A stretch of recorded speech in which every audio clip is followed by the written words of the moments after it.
ఇప్పుడు ఒక రసవత్తమైన ప్రశ్న సార్, రామోజీరావు గారిని తిట్టాలంటే ఎందుకు ఎప్పుడు ప్రతి ఛానల్లో మిమ్మల్ని పిలుస్తారు? ఏమో నేను ఎప్పుడు ఆయన తిట్టలేదు మరి. అంటే ఆ భూముల విషయం అవి ఇవి అయినప్పుడు అక్కడ నేను ఇల్లీగాలిటీస్ క్వశ్చన్ చేశాను.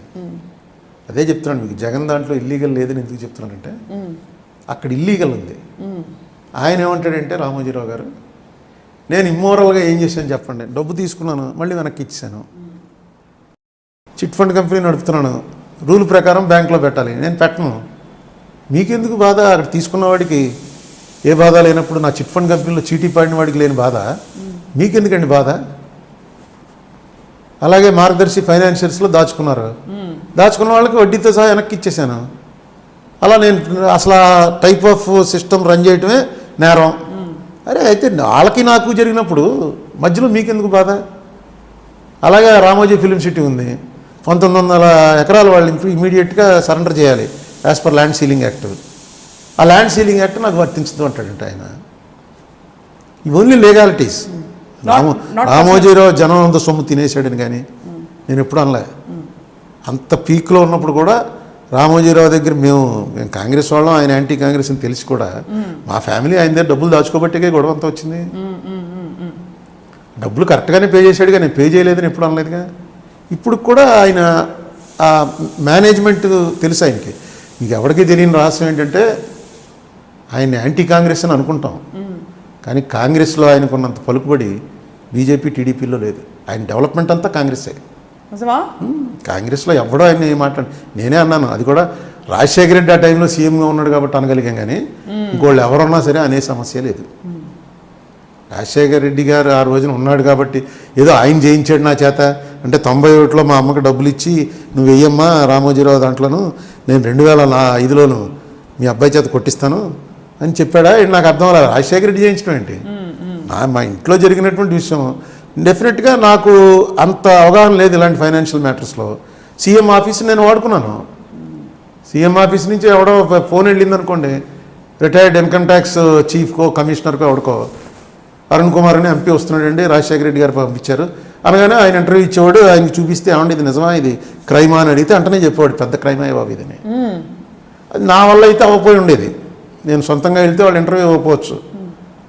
అలాగేదైనా రాజశేఖర రెడ్డి పేరు ఉపయోగపడింది తప్ప ఇందులో అసలు రాజశేఖర రెడ్డి ప్రమేయం లేదు. ఇది ఒక వాళ్ళే కెలుక్కున్నారు. ఆయన వచ్చి రామోజీరావు గారు డైరెక్ట్గా స్క్రీన్ మీదకి వచ్చి అరుణ్ కుమార్ అబద్ధాలు ఆడుతున్నాడు అన్నాడు కాబట్టి స్టార్ట్ అయింది. అక్కడి నుంచి అంటే నేను పొద్దున్న చిదంబరంకి ఇచ్చాను, సాయంకాలం ఆయన టీవీలో చెప్పాడు. అంటే ఆయన కాలు దువ్వాడు, వీడు అబద్ధం చెప్తున్నాడని ఆయన ఎందుకు అనాలి?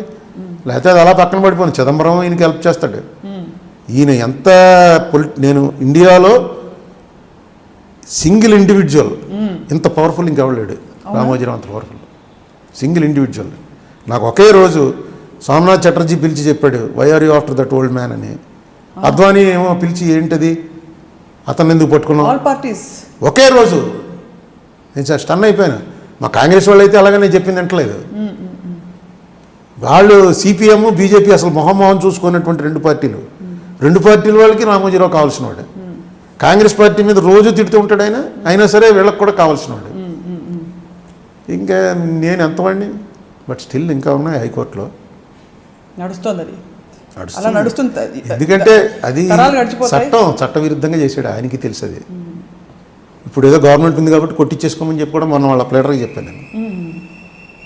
ఏదో చేసి కొట్టించేసుకోండి, ఇది చాలా అన్యాయం, ఇది ఒక మనిషి చట్టవిరుద్ధంగా నడవచ్చని హిస్టరీలో రికార్డ్ అయితే చాలా బ్యాడ్. ఏదో చెప్పి గవర్నమెంట్ ఏమి ఎవరిని మోసం చేసినట్టు ఏం కనపడలేదు కాబట్టి ఇంకెప్పుడు ఎవడో చేయకుండా అక్కడ ఫర్గివ్ చేసేసేయచ్చు.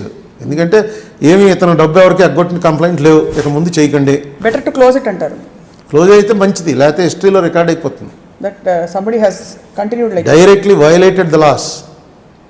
చిన్నవాడిని ఎవరిని పట్టుకోగలరు మీరు? రేపు ఇదే కేసు ప్రెసిడెంట్ అవుతుంది. రేపు ఎవరినో పట్టుకుంటే వాడు రామోజీరావు కేసు ప్రకారం నన్ను కూడా వదిలేండి అంటాడు. సో మొత్తం మీద సార్ రాష్ట్ర విభజన మీకు మనస్కరించిందా? ఇప్పుడు కాస్త సెటిల్ అవుతున్నారా ఆలోచన? నేను ఎప్పుడు రాష్ట్ర విభజనకు వ్యతిరేకం కాదండి. నేను రాష్ట్ర విభజన ఎప్పుడు వ్యతిరేకించలేదు. ఎందుకంటే ఇది ఇలా రావణ కాష్టం రగులుతూనే ఉంటుంది.